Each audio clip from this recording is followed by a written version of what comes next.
যার মেয়ে অসভ্য দুশ্চরিত্র, যে মেয়ে বেহায়া, যেই মেয়ে সারা রাত আরেক ছেলের সাথে অশ্লীল আলাপ করে মোবাইলে, ওই জানোয়ার পাইলা 1 কোটি টাকার বাড়ি করে আপনার ফায়দা কি? কথা বলেন না। যার বিবিরে পুরা গ্যারাম দেখে, রাস্তার ড্রাইভার, রাস্তার বখাটের ছেলে, সবাই যার স্ত্রীকে মেয়েকে দেখে হাসে, টিটকারি করে, মস্কারি করে, এই পুরুষের জীবন বেঁচে থাকার চাইতে ওই পানিতে ডুব দিয়া মরে যাওয়া ভালো। মরে যাওয়া ভালো বেটা। আপনি বলেন না ছেলেদের কি বলে, কি মজা পাইছে এই পর্যন্ত?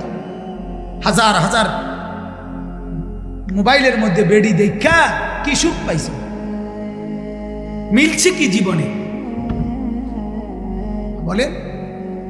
অশ্লীলতার মধ্যে সুখ কি? গুনার মধ্যে সুখ কোথায়? নর্তকীর নাচের মধ্যে সুখ কোথায়? সে সুখে আছে? সে সুখে আছে যে হাসে, যে নায়ক নায়িকা মানুষের হাসি দেয়, ভালোবাসা শিখায়, তাদের জীবনেই তো ভালোবাসার বড় অভাব।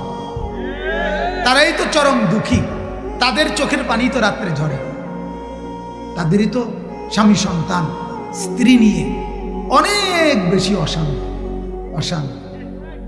হ্যাঁ,